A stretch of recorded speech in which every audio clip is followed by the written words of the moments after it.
Number of things are happening on the political front, and I'll talk about those. I've got Rick Rosner with me. We'll see who else joins us as well and everything. But apparently, Newsmax and Smartmatic have settled a 2020 election defamation case on the eve of a trial. So that is something that is going on and all along those lines. So we'll see what the news is and how people react to that. And Mayor Eric Adams over there in New York has been charged with bribery and fraud. So he's been indicted on 5 federal public corruption charges, including bribery and wire fraud. And of course, a lot of people are saying that he is a true friend of Turkey, and definitely looks like there's some flights and favors that some people are wondering about as well. And apparently, some people that are very much conservative may not be happy with who would replace New York City Mayor Eric Adams, because apparently the person that is next in line is Democratic Socialist Jumaane Williams, who backed defunding the police and all along those lines. So should he decide to step down, and I haven't heard he's saying that he's going to step down, that is who would be in charge and all along those lines. And Vance and Walz are facing a potential game-changing moment with the VIP debate. So a lot of people are trying to figure out what that game-changing moment will be. And there are some folks that will say it'll be an exercise in dishonesty, but it will be disciplined. And definitely not Minnesota nice. The GOP congressman playing Tim Walz in debate prep with J.D. Vance argues he's in an empty suit. So we'll see how this all goes out, as that debate will be taking place on the 1st of October, which is on Tuesday. So a lot of people will be looking to see how this debate goes compared to the other one as well. And Kamala Harris did meet with Zelensky and is anticipating the handover of global crisis when she gets into office, should she get into office, and all along those lines. And Harris, standing with Zelensky, indirectly jabbed at Trump and Vance on Ukraine views. So Republican anger clouds Zelensky's crunch Biden meeting. So definitely that's something going on as well. So like I said, a lot of things on the political front and all in that kind of way. And the Trump shooting task force emphasizes Secret Service failures in a first hearing, and a local officers highlight miscommunication around Trump's first assassination attempt and hearings tainted by politics. So definitely Secret Service gave local police few instructions or details in days before the shooting at Trump's Butler rally. And I understand that he's already announced that he's going to be going back to Butler for another rally and all along those lines. So like I said, I'll bring in Rick and all in that space, and we'll talk about politics. And we've got Kimberly Calhoun joining us as well. And she'll jump into the conversation at some point. Also, we'll see who else joins in this kind of conversation and all along those lines. So I had also heard, and I don't know if you heard this, Rick, but apparently just inches away, because we always talk about the Trump assassinations, but apparently they were just inches away from a armed gunman, I think it was yesterday, being near Obama and all along those lines. So that is I didn't hear that. Yep. I want to talk, like, Trump has been selling stuff like crazy. Mm-hmm. We got 40 days until the election, and Trump seems to be at least somewhat focused on what new crap he can sell. He started Bibles, shoes, what else? just in the last couple weeks. It's been a crypto coin. It's Yep. been a real coin, $100 coin. Melania has a $600 gold-plated medallion, and just today he rolled out a line of watches. The cheapest one I think is $500, and the most expensive one is $100,000. And I looked up the stats. It contains about $12,800 worth of gold, and maybe it's got maybe $500 worth of diamonds. You toss in, it's got a somewhat fancy, I guess, inner workings, but plus labor. But altogether, he's charging $100,000 for something that probably cost no more than $16,000. Yeah, that makes a lot of sense and everything. And But people still don't see this as a problem. There's a film just don't see this as a problem. It's kind of like I've been trying to explain to people. I want people to listen to themselves and look at the facts very carefully. Since 2017, we have been living under and forced to operate under the Tax Cut Job Acts law. We couldn't get out of it. It expires in 2025. So when everyone sits there and complains to me that life is worse for them, their income is worse and stuff like this, well, guess what, people? We're working under Trump's law for these last years. This administration couldn't get out of it. This is not this administration's law. This is Trump's law. You're saying it's Trump's tax law because this right. is But listen to how this tax law works. Okay, so we all know about the corporate law that gave them 40%, which was supposed to give them incentive to create more better paying jobs for middle class, right? Yeah, the old trickle down, but they didn't do that. I went and read the white papers, and all the universities are doing white papers on it. And I've read not most of them, but I've read a lot the past 2 days. And every one of them talk about the same problem. What they did is they gave the executives pay raise. They upped their pay. Yeah, right? no. Well, trickle down came in under Reagan. And we've had 50 years to see that it's not very effective. If you give rich people huge tax cuts, they generally don't reinvest it in their company to hire more people. No, they better pay. They buy some stuff and they save a lot of money, and it doesn't create more jobs for the most part. Also, the tax cut for non-billionaires slowly goes away. They passed it in 2017, and then part of it went away for the middle class 2019, a little bit more 2021, a little bit more 2023, goes away entirely in 2025. Right. Well, or it can be extended if Trump gets back into office. It can be extended. But hear me out on this, and this is something that Dan says I'm wrong, and I'm not. At the same time, they instituted that tax cut, which I think this is why it confuses everyone. And then they go, oh, yeah, you're right. It's just corporate. They also instituted a 40% tax cut for anyone who was generating over $400,000 a year, which I always thought it was weird at one of my financial advisors, not the one I have here, but I take classes at another one. And they're always talking about $400,000. I'm like, why has that always been their baseline? So anyone who generates over $400,000 a year also gets a 40% tax cut. Now do the math. That's $160,000 kickback to them. Now what the executives did was, I'm sure most of them make $1 million, but majority of them made sure that they did that $400,000 pay raise so they can get, because that's $160,000 pay raise. I mean, there's no question asked. You get it. $160,000. So, and that's passed through. And so majority of the corporations did this, and then they passed through to themselves another 160,000 plus, because it's that's if your tax bill is 400,000. No, that's if your income is 400,000. Yeah, but you may not. So if your income is $400,000, you get a tax break. Okay, so say you're making 400,000. Say that your pre-Trump tax bill would be 40% of that, which would be 160. But he offers a 40% discount to that, which leaves you paying 96,000 instead of 100. So it's a $64,000 tax cut for people at that level. Right. Which is still a lot of money. Somebody can do the math, because so far nobody who's for Trump can do the math. But that's a significant But that's a significant pay raise. So then they complain. So then they play this game to, make everybody all upset. Well, we're going to increase their taxes. And I'm like, you can increase it by 40%, and it's still not going to hurt them because they have this 40% tax cut. So if you increase it by 40%, it's still not going to hurt them. It's not even going to touch them.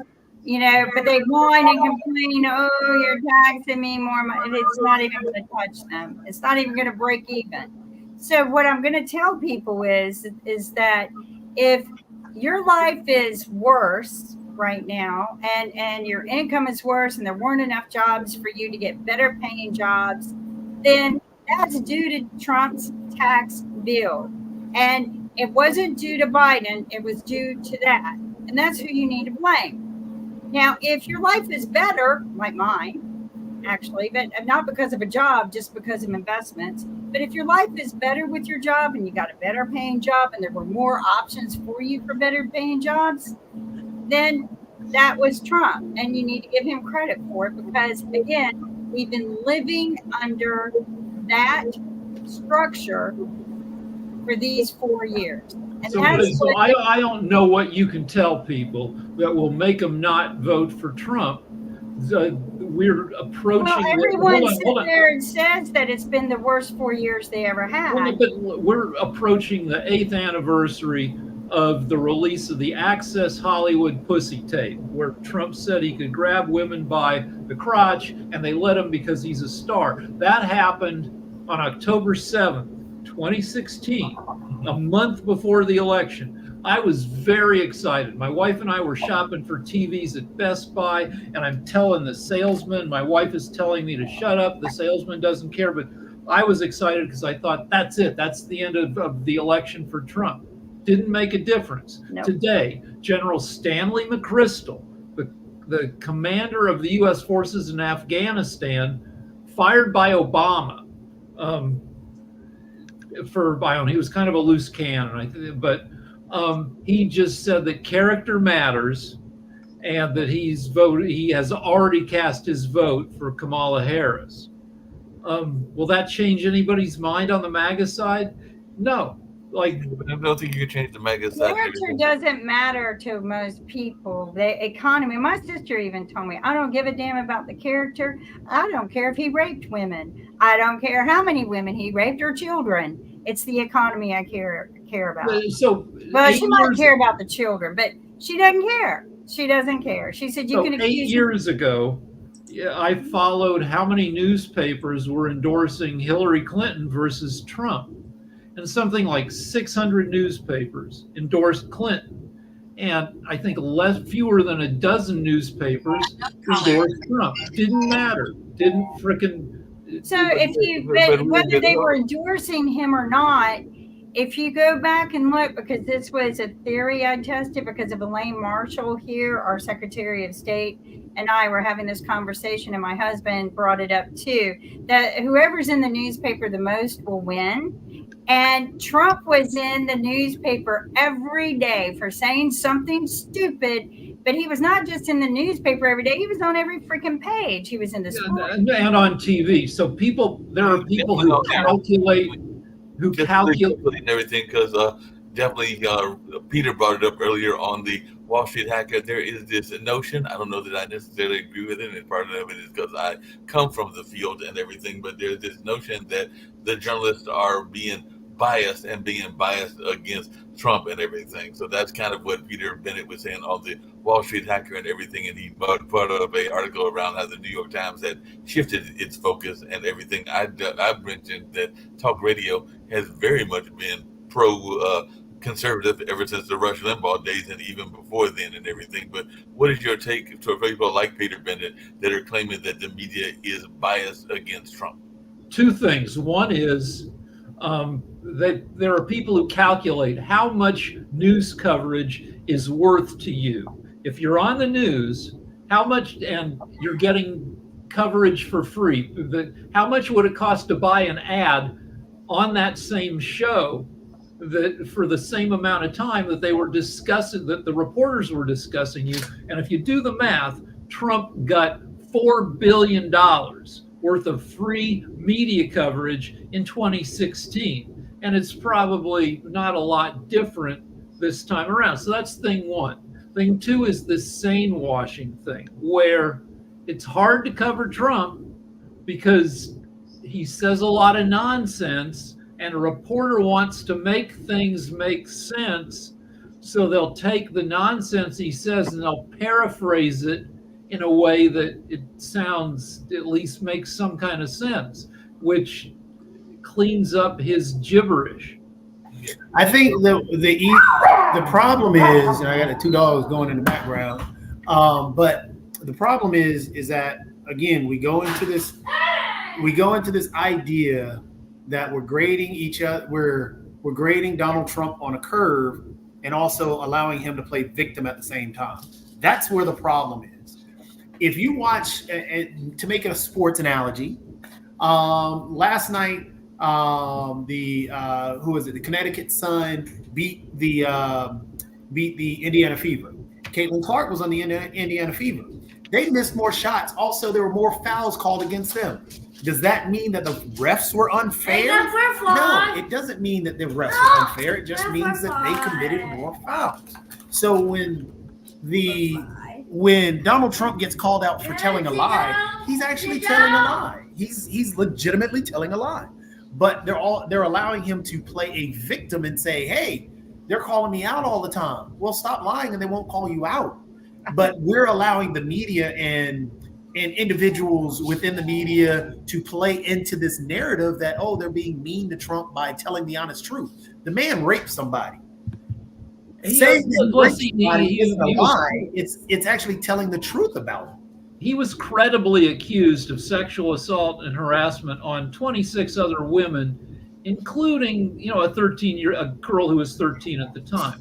But let's go back to Caitlin Clark for a second, because there's a media issue there too, where, and it's a race issue too, where people look at the game and people who really don't know sports and say, well, oh, she's getting picked on because she's a white girl and and then they show these plays and it looks like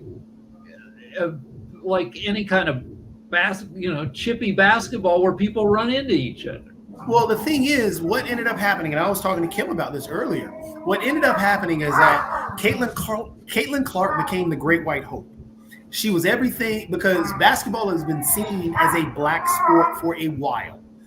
Angel Reese was that black evil witch who was being mean to Caitlin Clark. And so what ended up happening is that all the hopes and dreams of these individuals, these MAGA individuals that Donald Trump has been courting and allowing and giving a megaphone to, that nastiness and hatred, she became the darling of those individuals. And so anything that happened to Caitlin Clark was going to be seen as, oh, they're picking on this poor little white girl, this little white woman but Caitlin Clark, if you actually watch the game and study the game, Caitlin Clark has a nasty attitude, and she actually got more technical fouls than pretty much most of the teams in the WNBA. She was leading in a lot of the technical fouls, but they let that slide because she's elbowing people too. They're ignoring the facts and the things that she does just to put put her in this ivory tower, and she's on this podium. She's beating these black women, and she's showing the dominant. That's that old. I think she's doing she's doing a good. I mean, she's doing great. She's fine. No, she's doing a good thing in that she doesn't go, "Oh, poor me," in post-game press conferences. She just doing everything, and she's very good at that. Hey, Sasha, just really quickly, I was wondering your thoughts, because one of the things that has come up in the world political stage is, of course, Zelensky making his appearance here and everything along those lines. And there is some speculation and some concern as to what it would look like. And I know that you have some people even on your own show and everything that are probably more pro-Trump than yourself and everything, but they are definitely of the opinion that he might be more pro-Russia should he get elected. So what is your take on Zelensky's efforts to get this money? And do you think that there are some people on the Republican side that are concerned as to what could happen if he is not elected and everything, or all along that space? Well, of course, keep in mind that Trump is a Russian puppy. It's nothing, but if you look at the language of Trump and J.D. Vance, it's all Putin words, it's all Putin's propaganda, one to one. everything what Putin's message is trying to scare Western society, that he probably will use the nuclear weapons, and he'll do this or that. This is nothing but Russian propaganda, and they are useful idiots. And this is the best I can describe it. They're probably much worse than useful idiots, but at the minimum, they are trying to bring this propaganda, to amplify it and scare people. Even during the debates with Kamala Harris, if you remember, Trump said that Russia will use the nuclear weapons. You idiot! Show me how they're gonna use nuclear weapons. Show, prove it. My God, what an idiot! And J.D. Vance is not much better, to tell you the truth. And I think a couple of days ago, I think I read to you the letter was published by Forbes magazine. Over 100 ex-GOP officials endorsed Harris. And here is a full list, and there are all the leading people from former Trump administrators, and all capable, well-known. There are generals. There are just people who mean something in U.S. society. And you're talking about the idiots, all kinds of the Proud Boys, all these clowns who are going to vote for Trump, and that's how United States will elect its next president, a con man, a convicted felon? Come on, I don't believe it. Yeah, it makes a lot of sense. We'll see what Well, happens. actually, before you move on, Sasha, did you see that? What was it, yesterday? Because I know Zelensky and Kamala Harris had the joint press conference today, which actually was really good. I hope you got a chance to see it, because her speaking. Oh, Sasha, if you get a chance, I will. I think you like it, because she was very resolute. She was very presidential. Oh my gosh, that's who should be it. Mm-hmm. But I don't know if you saw yesterday when the two economic messages went out, and Kamala Harris talked about supporting Ukraine and so on and so forth, and then Zelensky went to the munitions place in Pittsburgh, and then the next thing, Trump goes off praising Putin and calling Zelensky all these different names. I don't know if you got a chance to see that. That was just wild. But I want to tell you something very interesting. I saw the clips of Zelensky visiting that plant in Pennsylvania. Scranton. Yeah, in Scranton, exactly. And this, if you look at the bigger picture, you will see that all the talks that all Zelensky's taking all the money from United States taxpayers and so on. No, the money is staying right in the United States. They're building the weapons that United States. Forget about Ukraine. United States need weapons.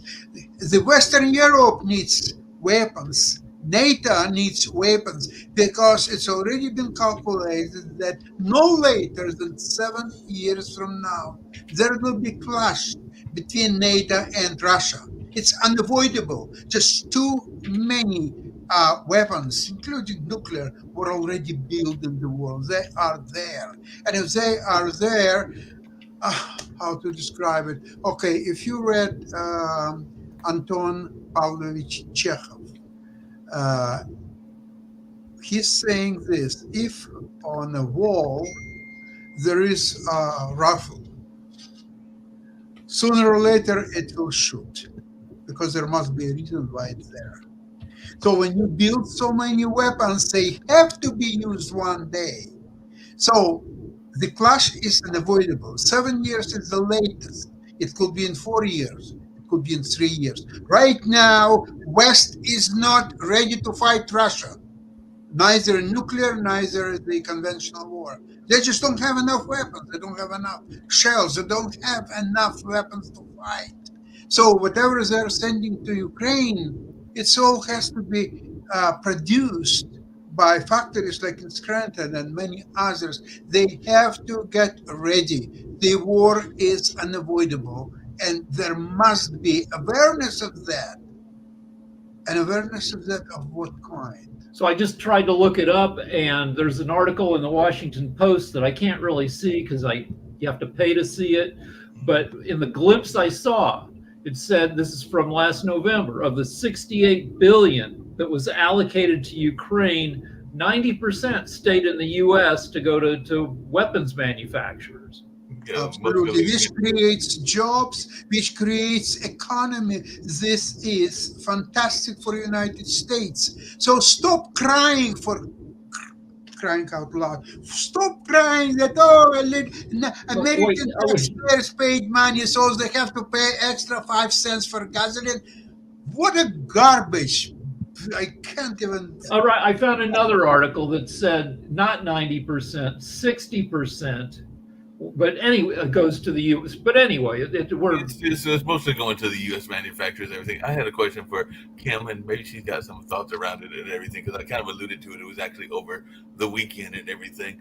How much, in terms of security, are we surprised by the amount of, I won't say lax, but calmness and maybe even lack of security that the presidents have? Because the incident I was referring to is actually at Mother Wolf, which is a restaurant where Ricky is in LA and everything, and apparently an unnamed security guard approached the former president Barack Obama while he was sitting in his car and everything, because it was in a black SUV with Department of Homeland Security plates, and he was actually surprised to find the former president using his laptop in the back seat and being armed at the time. The man said he feared Obama's security detail would consider him a threat, so he quickly backed away and greeted the two men in the alleyway. So sometimes when I hear of our leaders that are very much out and about and everything and don't really all the time follow the rules in terms of security, it shocks me. But maybe I'm just overly shocked and everything. But what is your take on this? Because I know some people like Barack like to be out and about, and I think the Clintons like to be out and about as well. So I just I'm shocked, one, at the lack of protocol that even our own president followed when he got shot at. I mean, his head should have been down at all times when the minute guns were going, and what he did was just raise his head to try to raise the spirits of the people, but he also endangered himself and his staff and other people in the crowd, because if another shooter had been around, that shooter could have taken some shots at them as well and hurt other people. So I think it's the lack of protocol that people use that really endanger everyone. So when you take a look at the lack of security, I was shocked that security didn't catch what was going on. I have to just start questioning because of the second attempt that they claim was put on Trump. We have storms here, so everyone just make sure you have flashlights, PSA. Make sure you have flashlights, keep some kind of headgear, keep your shoes on. I think we're in for a storm tonight. But anyway, I think that people are not paying attention to protocol, not even the security themselves. That kid should have never been on that roof. There was, nobody was doing their job. And one of the things I noticed is that one of the security guards actually had a photo of the kid climbing the roof that was in his view, right? Had it. And so you cannot tell me that any of this was, I think it was planned. I'm almost to the point, but it could have been and everything. But let's see, we got Shaquille. Shaquille, you travel around the world. You deal with some world leaders. Don't have to tell me who they are and everything. But what is your thoughts around this notion? Because I am actually sometimes surprised at how much access some of the world leaders give to the general public, and I think that they sometimes put themselves in harm's way and everything. But I could be wrong, and I don't really travel with the world leaders the way that you do and everything. But what is your take on the notion of the way that they put themselves in harm's way? Well, just to be clear for our audience, I don't just travel around with world leaders. I've had the opportunity to meet with many over the years because of my involvement with the Chamber of Commerce and other things. But when I'm on this show, I just talk about my own opinion, not an opinion that represents the organizations I've worked with. But yeah, look, I think it's a difficult position because people want to have access to their politicians, right? And I think that certainly I've had politicians, even on my own side, who I didn't really think that highly of, and then I met them and went, oh wow, like you're so different actually in person. I mean, it's the same thing with celebrities. They're a lot different in person. What I've tended to find with celebrities is that a lot of them are absolute pieces of shit in person. Like they suck, but like on TV they look amazing. And with politicians, it's often the opposite.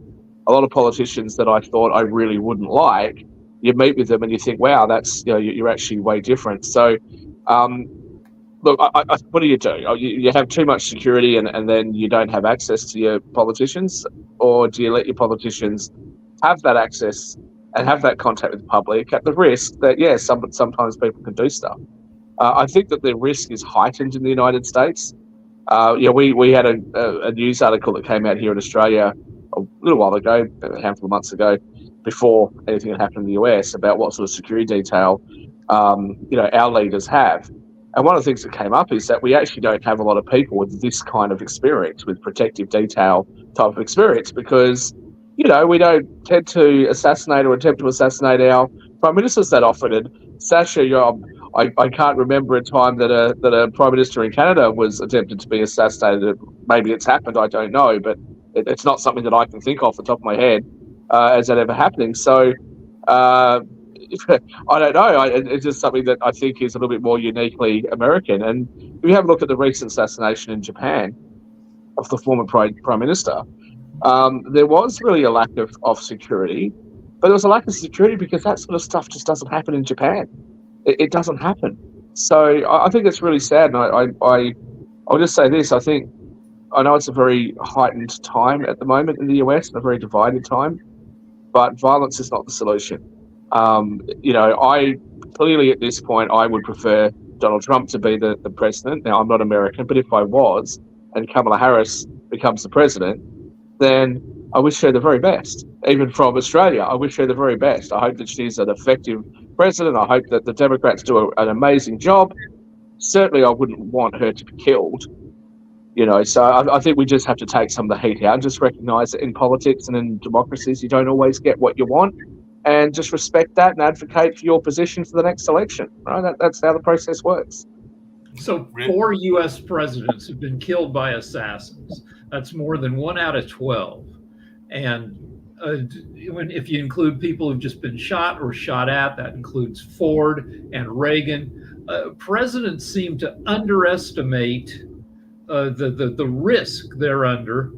I don't know if it's because you can't worry about everything, or they trust the Secret Service, or it's because of an appearance thing, that if you had a really flinchy, like safety-oriented president that never, would that reflect badly on him? I don't know, but getting shot is a risk for U.S. president. I was in Dubai many years ago, and Sheikh Mohammed was in the mall. He was just walking through the mall, saying hello to people. Now, there would have been security, but I think a lot of his security was hidden. But he was walking, and he wasn't just talking to the local, Arab population. He was going up to tourists, like, "Hi, how are you?" And a lot of them didn't even know who he was. Right? A very friendly guy. I don't know whether he still does that because Dubai's become so much more successful now, and there's so many more people there now. But I think that people really respect and like that. The new leader of is in Argentina, that guy with the chainsaw, Malay, is that his name? You guys know the guy I'm talking about, right? So there's videos of him going onto planes, and he's not taking private jets. He's on commercial passenger flights, and interacting with the passengers.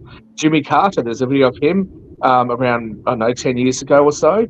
So the guy's in his 80s on a normal commercial plane, and people love that. So I think people enjoy being able to have access and talk to the political leaders. Well, look at MLK. MLK was assassinated at a freaking motel. That's motels are so. I'm sure he was getting information. He knew he was being harassed by the FBI. He must have been getting dozens and dozens of death threats every month, every week. And he stays at a freaking motel where as soon as he steps out, he's open to the world. RFK, his brother was assassinated, and he's still out there on the campaign trail, just shaking hands with everybody. And he pretty much Well, you probably would have thought that it's not going to happen again, right? If you're Robert F. Kennedy, and you know what, Gandhi was assassinated, right? And I know that these days we look at him as being a little bit divisive as a person, but certainly he stood for what he believed in, and he got killed. John Lennon. It often, unfortunately, it's the kind of people that advocate for peace. Go out there, love each other, be nice to each other. They tend to be the ones that we kill. No, and MLK actually foretold that he was going to be killed in his famous speech and everything, because he actually said that he did not know whether he would make it to the mountaintop with people. Yep. So in the mountaintop speech, he actually foretold his own death and everything. That was only a matter of days before the assassination and everything. So it was actually. I've never disliked a politician or a political figure in the Western world to the point that I would hope or pray or wish death or some sort of serious injury on them. That's not the kind of person I am. And I respect the fact that people may have very, very different opinions to me, and that we can still be friends. We can still, respect the process. I mean, that is what we've actually fought for. I think people should remember that. We've actually fought, and generations before us have fought and shed their own blood as well as others in order to create a society where we would have what we have today. But and that is the ability for people to disagree. It's something that we brought up earlier with the notion of the news media and whether the news media is biased. And I'm actually going to switch it to the world, because it is world politics and everything. But for the first time ever, and I know they've gone through different things in their own political journey and everything, but Hong Kong imprisoned a journalist for sedition, which basically means that they were doing something that they felt was of harm to the government and everything. So this is the first time they've done this, and they sentenced 2 editors to jail in a landmark sedition case. So is this something that journalists around the world need to be worried about? I'd love to respond to that, but out of respect, Jacoby and Sasha had their hands up when Rick and I were discussing things before, and I think they've got comments about what we were talking about. So I'd like to give them both a chance to respond. Yeah, I mean, I think we're all on the same page. The political violence is never welcome. And from Malcolm X, even, he was also killed in front of a bunch of people. So you have political violence. I don't know what drives it, other than, yes, the buildup of hatred. I mean, mental instability. We don't know, but it shouldn't happen, but it does, and it's a sad thing. And I guess where you're getting to, Mark, and I hate to.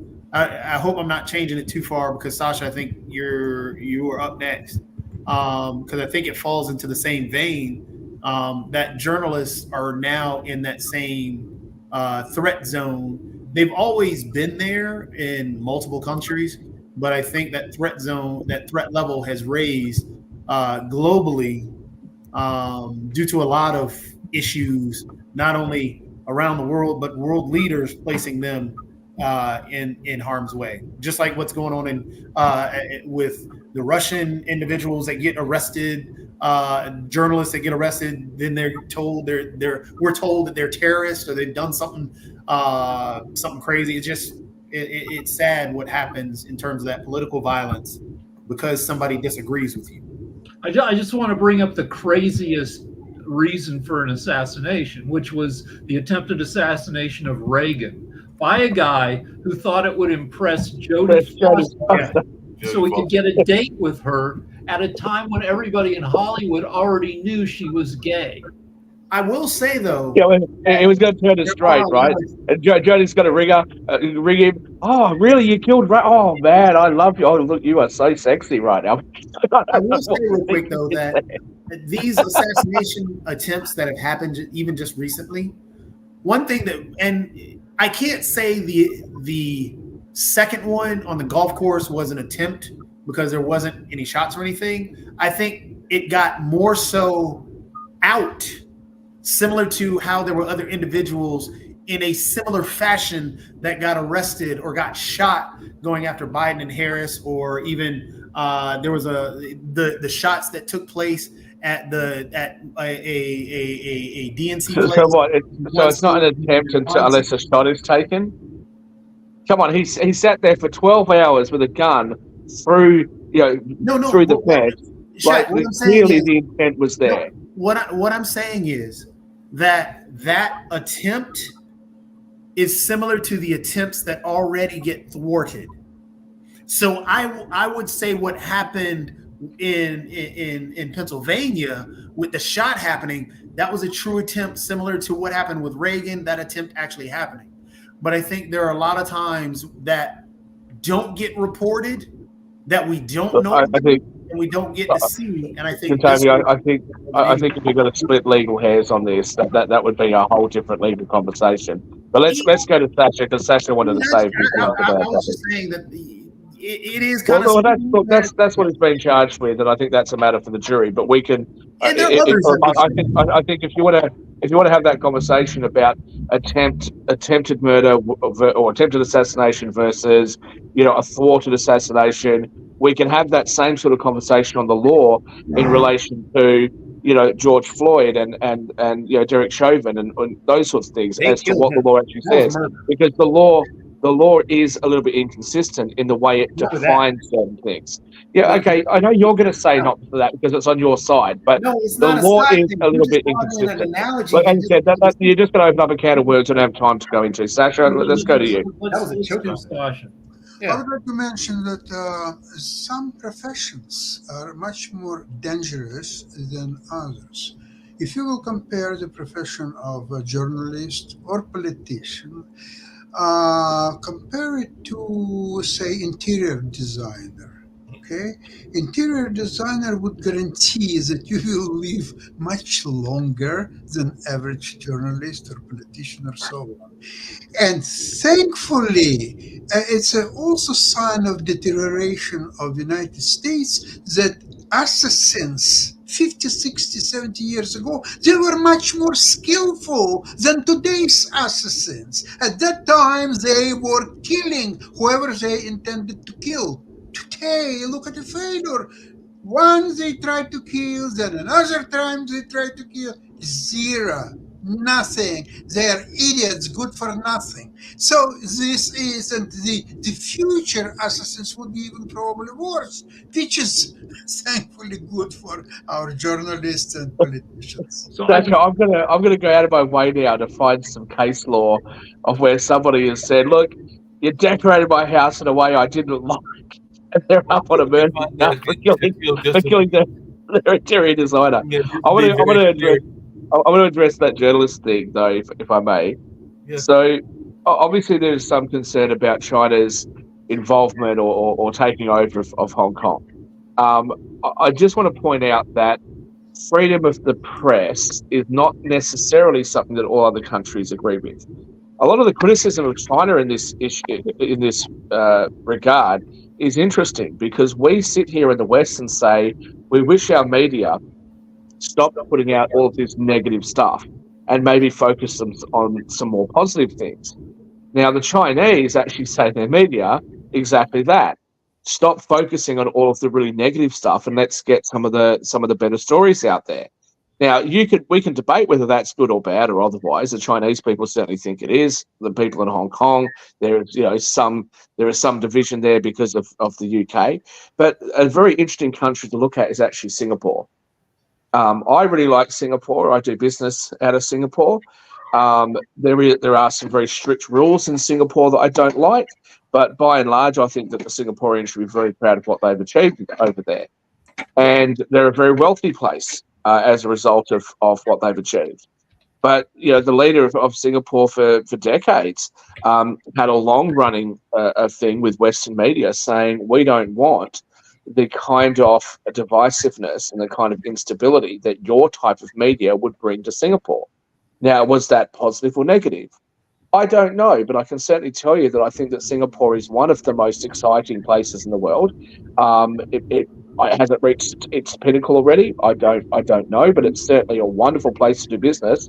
And for you guys in the US, you may not look at Singapore, but for us in Australia and for other countries around Asia and the South Pacific, if you want to run a business and you want to sort of have low regulations and not be taxed to death, Singapore is a great place to go. So I can't say enough positive about Singapore.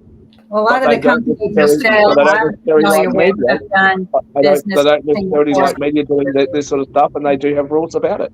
Just to be Well, and honest if you about look that, in the news, Singapore, just did what, a $7.8 billion joint venture with a plant to manufacture microchips for the automotive industry. So, I mean, it's always been a huge place. I mean, they ended up outsourcing a lot of the microchips many years ago when my husband worked for IBM. They outsourced a lot to Singapore as well. We lost a lot of jobs with them, but I'm not it hasn't always. But nationally. Kimberly, it hasn't always been like this, right? If you go back, what was in Singapore? It's barren land. It's a little, it's a couple of rocks, in the middle of nowhere.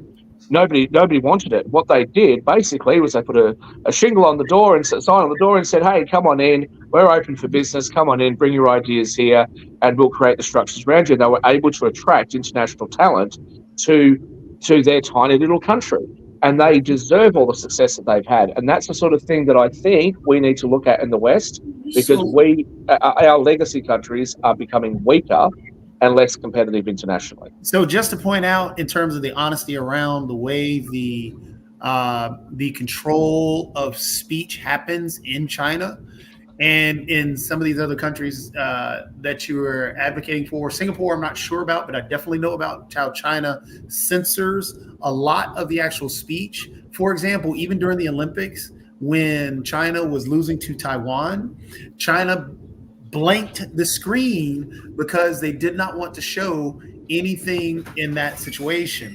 They do that even with Google, and even in terms of searching, they actually, it's basically they're utilizing propaganda to basically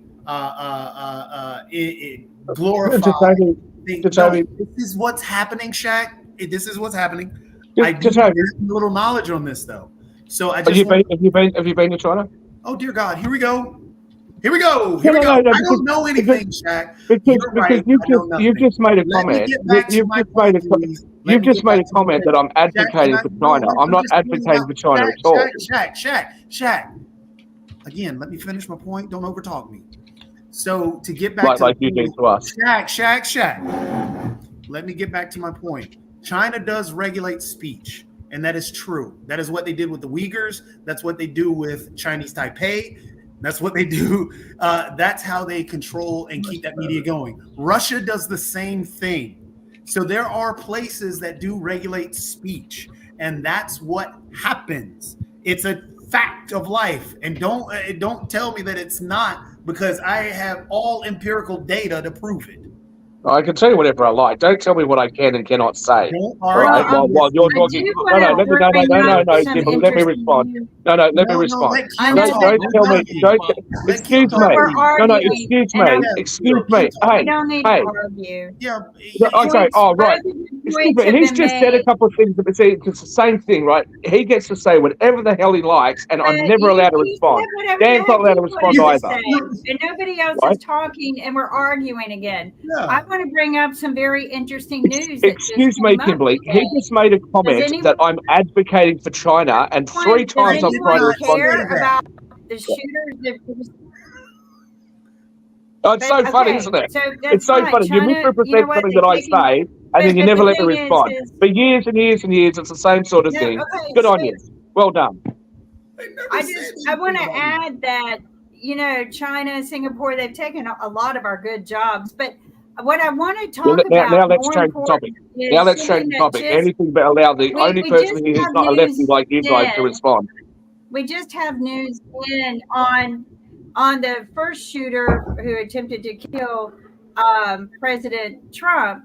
And it's kind of interesting what has come out in this report today. It's I don't know, but it just came out today. Did anyone read it?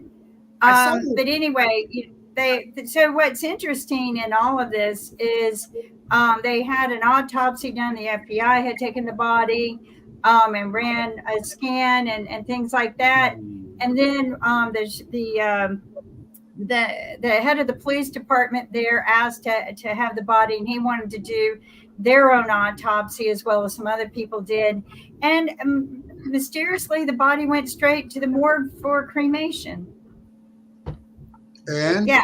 So no more autopsy on the body that Just really quickly, because I got to get to the other and, show. and what they noticed, one of the coroners and some people had noticed is that there were other injuries on his body, and they were questioning some of it.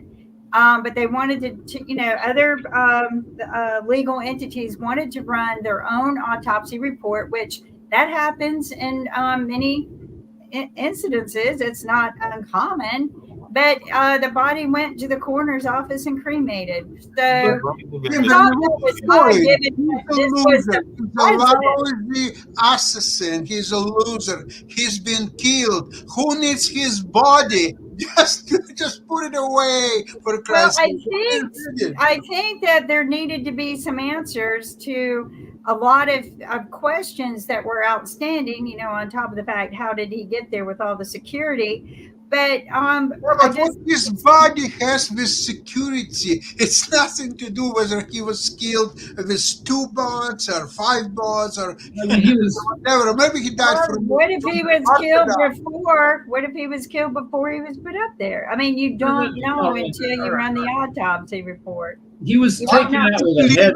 Autopsy report. You wouldn't trust any autopsy report on this loser. That's why. So you would need to do 5 autopsy report, or maybe even 45 autopsy report, or maybe 150. What is it for? What are you trying to figure out? Every legal entity usually has the right to run autopsy reports. Oh, nobody. He was taken out with a headshot, so you're not going to learn anything by trying to study his brain, because his brain was. Yeah, but what you look at is, was there other injuries? I think that they had suspicions of some other things that they wanted to investigate. Okay. But neither here nor there. I agree with you, Sasha. Move on. But I think that every legal entity should have had a right to run their own autopsy. I thought that was interesting. How many legal entities would you allow? 10, 25, 75? What's the right amount that you would be satisfied with? Yes, he was killed. So when you're talking about the attempt, everybody's complaining that it was an attempt on a president. I think that any legal entity who's curious, they have been able to find things that other people can't find in 2nd, 3rd, and 4th autopsy reports. So you would be happy with 75 different legal entities spending actually, common sense would tell me that 5 or 6 that evolved around there, and if the family wanted to run their own, I think that they should have had that right too. A hell with all of them.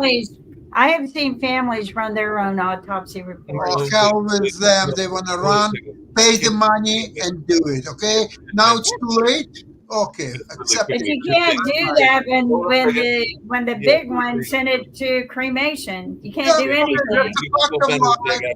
Thank you. That's it. Just really quickly, too, on your point, Sasha, we can find out if interior designers are more suspect of violence, because we actually have an interior designer show here on the network. So I'll be sure to ask Jeanette Chadsworth that on the Color Whisperer, since that's every Friday evening and everything. But if we're gonna you're gonna end the show, because I got to get ready to do Coco's show and everything. I think Shaquille. Oh, good. You won't let me respond to Jacoby though, will we? Because it's okay for Sax and Kimberly to go back and forth. But when Jacoby said something like, I'm advocating for China, and you know that I want to respond to it, let's change the topic and not let Shaquille respond. And we wonder why we don't have any guests who aren't lefties coming back to our shows. Can't work out why. I never can't work out a single reason why. What Jacoby thinks that you I said. never said that, Shaq. Never. Yes, you did. You said the countries that you advocate for. That's what you said. The countries that you're advocating for is what you said. Then when I asked you, have you been to China, you sat there and said you've got all this empirical evidence. You still want to talk over me. Then you said, I've got all this empirical evidence. Now, when I talk about the United States, you guys throw it in my face that I don't know anything about America. But when I say to you, you haven't even been to China, so you don't really know what's going on over there. No, that's not a relevant point. Let's talk over Shaquille. Let's change the topic. And guess what? We've got to end the show now. And you've been doing that for years. And again, you wonder why you don't have any guests that aren't on the left that are coming to this show. This show, by the way, this particular show for the audience was set up because the people on the right were fed up.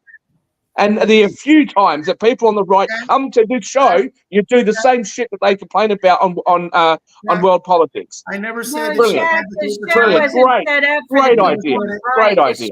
Well done. The show wasn't set up for the people on Just the sit there. right. Why don't you just sit there and say, listen, we are not interested in being objective. We are not interested in having any other opinions. We are not interested in people that don't agree with us, okay?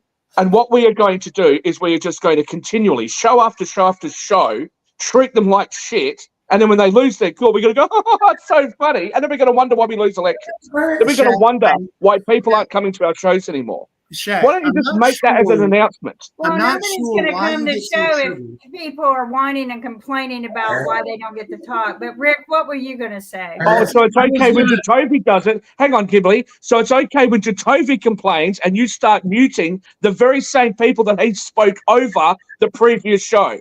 That's I haven't okay, muted but when tonight. we do it, it's not okay. No, that's Okay, Is it's that been correct? over 3 minutes that you've whined and complained about this.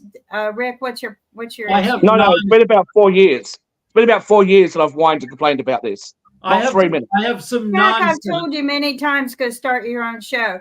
All right, I have Yeah. some Oh, nonsense. yeah, I will. But you know what? You guys won't rebroadcast it like we agreed on. But we'll go into that off air if you I've like. offered, but we don't need to be. That's not what this show is about. Okay, Rick, well, what do you got? don't start attacking me on that, Kimberly, because we'll talk about that off air. All right, let me I say have my offered. nonsense. Let me say I my have nonsense. offered. I give everybody. Let me say my nonsense. So I've been thinking about what if Superman had a problem with Trump? Now, Superman has promised not to interfere in the political affairs of humans, but maybe he thinks Trump is a huge problem. Well, Superman is also Clark Kent. So Clark Kent writes a flattering article about Trump. So Trump agrees to sit down for an interview. Now, Superman is friends with Batman, who's Bruce Wayne, who is a trillionaire and a researcher who could develop some drug that would, if sprayed into Trump's face, would make him talk extra crazy. So Superman talks to Batman, does an interview with Trump, sprays him with crazy-making drug. Trump has Is that his excuse? Does extra crazy stuff and maybe loses some votes. Is that his excuse right now? Go ahead, Sasha. I just think that, you know, I would like to mention something about. I was thinking, Shaquille, about you starting yet another show where you would invite the most Republican-leaning people, and it's not a bad idea, and I'll tell you why. Because it is obvious that people on each side, they are listening to their own sources. One is Ecosphere of Fox idea. News and Max News and so on. Another one, MSNBC or CNN or some other stuff. And they are so different from each other that people who are listening to just one Ecosphere cannot communicate and have a meaningful dialogue with people who listen to another Ecosphere. It's just getting really impossible. So You know what, Sasha? Yeah. Sasha, before Jatovy came on the show, that wasn't the case at all. We had people on the left and the right that were doing that. He is the one that goes down these personal attacks, and it's very sly, and he knows he's doing it, and Kimberly knows he's doing it. He just made a comment before that I was advocating all these countries I'm advocating for, including China, which I'd spoken about, because I was trying to point out the differences in Chinese media. Okay, now he knew that was going to be something I was going to react to. Kimberly knew that was going to be something I reacted to. So as soon as I try to say, hang on a minute, I'm not advocating for China, there are just differences. That would have taken me, what, 10 or 15 seconds? But they don't let me. The second thing, Sasha, is, you know, I'm not a right-winger. They make me out to be a right-winger. And why do they make me out to be a right-winger? They make me out to be a right-winger because they have misquoted things that have been said by Donald Trump. And back when I was actually representing the Chamber of Commerce from internationally, and they'd ask me, what do you think about this comment? Isn't that a cowardly comment that Donald Trump said? And I'll be watching this going, well, hang on, but that's not what he said. This is what he actually said, right? And what would happen? They then started saying, well, because you're not going along with us, you must be a right-winger. That's the problem. this has just become. I'm fed up with it, and you know as well as I do that there are multiple guests What we that need are to so do fed is up with this. Jack So wants we to can go and start. start another show, but So this show, We're at this the show 1 that we're on minute. right now, was started specifically We're for at this the 1 reason minute. at a time zone that we all said we can't make. Kev, So when 10 we do seconds. show up, what 10 happens? We seconds. get attacked. The things that we haven't said, the things that we do say get twisted, and then when we try to respond to it, oh no, you can't respond to it. And then when we say All right, something about we're not at being the able to 1 respond to it, minute. I'd we're like the to thank wingers. everyone How for ridiculous is that? watching. We've had a few viewers tonight, and I'd love to thank everyone for watching. We'll see you guys next Tuesday. Keep your ears open for the debate coming up. I think it's going to be very interesting. And, just do your homework. There's a lot of real facts out there, and do the math like Rick and I did tonight, which was quite fun. Thank you, Rick, for actually doing the math I have been asking everyone to do for months. And Let me everyone guess. take care. But he We'll see you doesn't say soon. conclusion. Bye.